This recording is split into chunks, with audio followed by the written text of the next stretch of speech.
है क्या? हुँ, वक़्त एक अरबी शब्द है सर, इसके हुँ, मायने होते हैं ठहरना, ठीक है सर? ठहरना, हुँ, रुकना जी, किसी जगह पे। हुँ, और इसकी सर शुरुआत होती है हज़रत उमर के ज़माने से। जब मोहम्मद साहब हुआ करते थे, तो एक हज़रत उमर थे जो उनके साथी थे, उनके हुँ, साथ हुँ, रहते थे।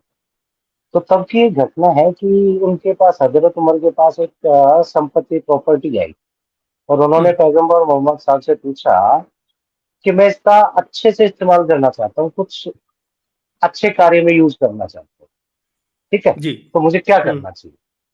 हुँ, तो तब मोहम्मद साहब ने उनको बताया था कि आप इस संपत्ति को क्या करें, वक़्फ़ वक़्फ़ कर दो, हुँ, हुँ, यानी कि फिक्स कर दो हुँ, और हुँ, इसका जो फ़ायदा होगा ज़रूरतमंदों के इस्तेमाल के लिए होगा।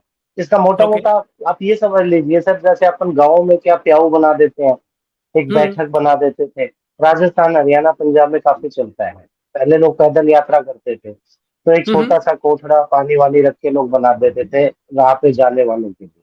कोई आए तो थोड़ी देर रुक जाए, वहाँ पे छाया में बैठ जाए।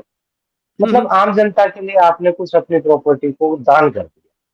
हुँ, तो उसको एक तरीके से आप ये भी कह सकते हैं, शरिया लॉ के हिसाब से क्या है कि जो भी मुस्लिम है, उसने जो अपनी मेहनत से, ईमानदारी से, हक हलाल से जो भी कुछ कमाया है और वो हुँ, चाहता है कि उसको दान कर दे, तो हुँ, उसको वक़्फ़ कर देता है वो, यानी कि वो अल्लाह के नाम पे कर देता है, हुँ, हुँ, ठीक है?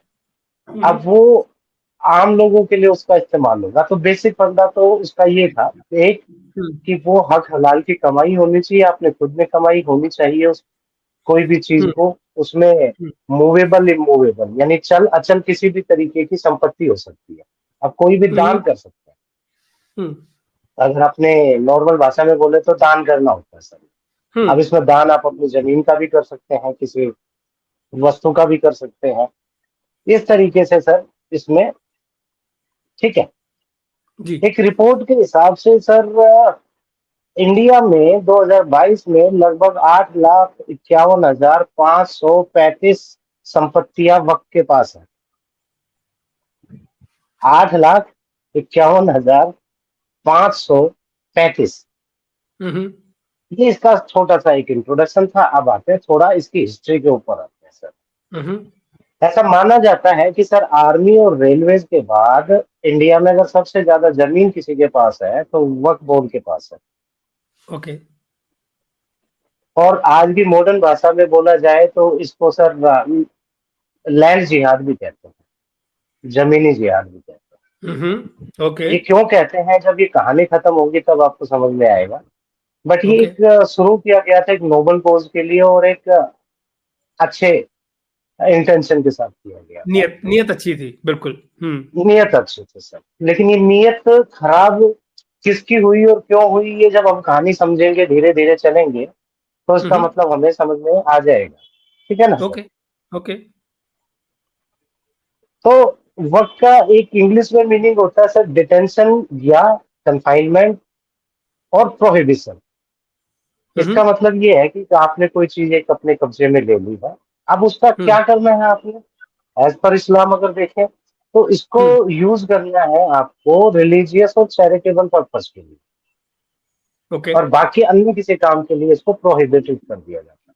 जैसे ओके, आपने एक मस्जिद बना दी, एक दरगाह बना दी, एक यात्रियों के लिए कोई जगह बना दी जो धार्मिक पर्पज से है, या कोई अपन लोग जैसे नहीं बनाते सर वो एक हुँ, कम्युनिटी सेंटर टाइप बना दिया हुँ, जिसमें सभी लोगों का उसका इस्तेमाल कर लेंगे जो भी हुँ, उससे रिलेटेड है।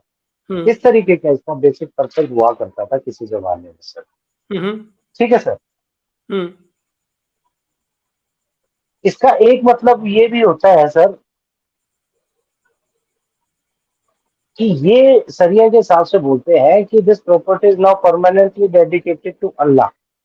हुँ, मतलब हुँ, हमने अल्लाह ओके, को दे दी। हाँ, हाँ, ठीक है? हाँ, और ये इर्रिवोकेबल है, मतलब इसको वापस नहीं लिया जा सकता। अगर जो हुँ, चीज हुँ, आपने अल्लाह को दे दिया हुँ, वो अल्लाह को ही दे दिया, फिर अल्लाह से वापस नहीं ले सकते। ठीक है हुँ, जी? हुँ, ज़ाहिर है, हुँ, हुँ, हुँ, इसमें हुँ, दो शब्द आएंगे अक्सर बीच बीच में, एक होता है वाकिफ और एक होता है मुतावलिक। ये थोड़ा समझना ज़रूरी है, क्योंकि जब हम इसको थोड़ा समझेंगे, तो वाकिफ़ वो आदमी होता है जो अपनी कोई भी प्रॉपर्टी को वक़्फ़ करता है, यानी दान देने वाला। ठीक है हम्म सर? हम्म दानवीर ने दान किया, तो वाकिफ़ वो है जो वक़्फ़ कर रहा है, यानी कि हम्म अपना कुछ मूवेबल, इमूवेबल प्रॉपर्टी किसी को दे रहा है सर। राइट ठीक है सर? अब ये राइट इंडिया में कब से, कैसे, कहाँ से चालू हुआ, ये तो मैंने इसका थोड़ा हिस्टोरिकल बैकग्राउंड समझाने की कोशिश की कि ये है क्या एक्चुअली। जी तो सर, ये हम बात करते हैं, दिल्ली सल्तनत जब हुआ करती थी किसी जमाने हम्म में, यानी कि जब अंग्रेजों से भी बहुत पहले की बात है सर, दिल्ली सल्तनत के टाइम की बात। हम्म तो उस समय सुल्तान मोइजुद्दीन हुआ करते थे। ठीक है? हम्म हम्म उन्होंने आज के जो मुल्तान है, यानी जो आज पाकिस्तान में मुल्तान था, तो मुल्तान में क्या किया था, दो गांव उन्होंने वक्फ कर दिए थे, और हाँ उसका जो एडमिनिस्ट्रेशन था वो शेखुल इस्लाम नाम के एक व्यक्ति को दे दिया था।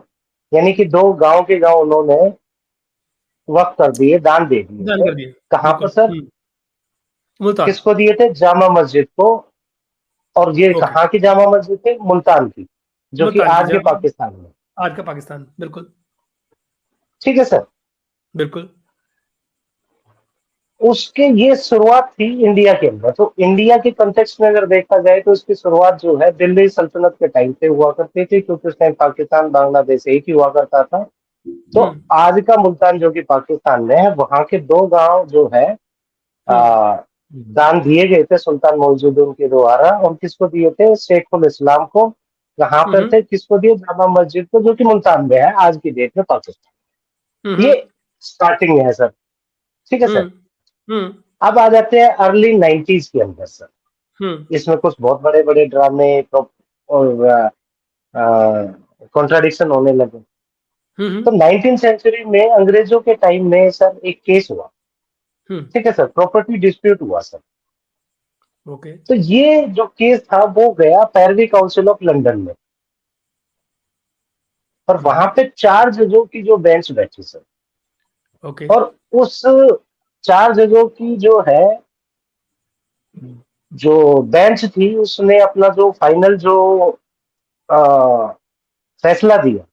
तो हम्म पहले तो वक्त को उन्होंने इनवैलिड घोषित किया कि ये तो हम्म इनवैलिड है।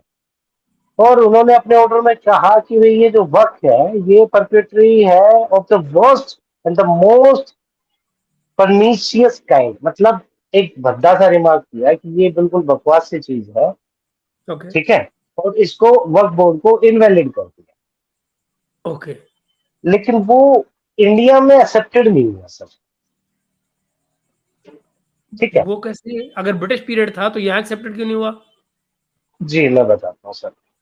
क्योंकि उस समय 1913 का एक मुस्लिम वक्फ वैलिडिटी एक्ट हुआ करता था, हम्म 1913 का। हम्म ठीक है सर? हम्म तो उस एक्ट की वजह से ये वक्फ बोर्ड इंडिया में सेव हो गया। जब कोई एक्ट होता है, ये लंदन में क्योंकि फैसला हुआ था सर, आप समझ रहे हैं? हम्म क्योंकि लंदन में फैसला हुआ था, और भले ही राज अंग्रेजों का इधर भी था, पर इधर एक इन्होंने एक अलग से कानून बना रखा था जिसको बोलते थे मुसलमान वक्फ वैलिडिटी एक्ट 1913। तो ज्यूरिसडिक्शन का मामला आ गया तो ज्यूरिडिक्शन का मामला। ओके ठीक है सर? ओके तो वहां से कहानी शुरू आती है। फिर आते हैं सर पोस्ट इंडिपेंडेंट क्या क्या हम्म घटनाक्रम हुए। हम्म इसी के बीच में एक 1923 का एक और एक्ट बना सर, वक्त एक्ट 1923। हम्म लेकिन यहाँ तक कहानी ठीक थी, पोस्ट इंडिपेंडेंस से पहले की कहानी में कोई दिक्कत नहीं थी। इसका बेसिक पर्पज जो वर्क बोर्ड बनाने का था सर, वो ये था कि शिया और सुन्नीज के बीच में जब भी किसी प्रॉपर्टी को लेके कोई डिस्प्यूट होगा, तो ये वर्क बोर्ड जो है डिसाइड करेगा, यानी ओके प्रॉपर्टी डिस्प्यूट।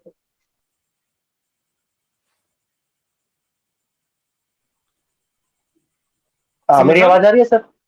अब आ रही है हाँ जी, अचानक हाँ जी। डिस्कनेक्ट हुए थे हम्म हाँ, तो उस समय क्या हुआ सर कि हम्म 1923 तक भी ये, इसका बेसिक पर्पस क्या था सर, इसको समझना बहुत जरूरी है कि शिया और सुन्नी के बीच में जब भी कोई डिस्प्यूट डिस्प्यूट होगा किसी मूवेबल इमूवेबल प्रॉपर्टी को लेके, तो ये उस डिस्प्यूट को रिजोल्व करेगा बेसिकली।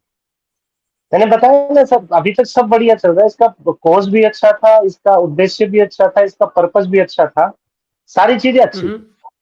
लेकिन वो किस तरीके से अब आ जाते हैं जी, इंडिया हो गया आजाद, सारी कहानी शुरू होती है यहाँ से।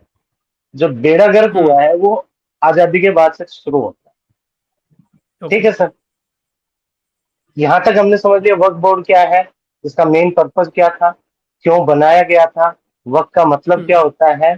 एक तरीके से चैरिटी है, एक तरीके से दान है, जरूरतमंदों के काम आ सके, गरीब लोगों के काम आ सके, किसी के काम आ सके उसका, और जब भी कोई डिस्प्यूट हो जाए तो उसको रिजोल्व किया जा सके, ये बेसिक पर्पस होता था वक्त का। और वक्त में आप कोई भी आदमी अपनी जो है मुस्लिम जिसने अपनी मेहनत से कमाई की है, वो आदमी जाके उसको दान कर सकता है कि भाई मैंने कमाया है, अब मैं अल्लाह की राह में अपना जो भी ये मेरी प्रॉपर्टी है, ये जमीन है, जायदाद है, कुछ भी है, मैं दान देता दे रहा हूँ। हूँ। तो यहाँ तक सब कुछ अच्छा था सर, पोस्ट इंडिपेंडेंट में आ जाते हैं सर। ठीक है जी, अब आता है जी वोट बैंक की राजनीति और अपीजमेंट शुरू हो जाता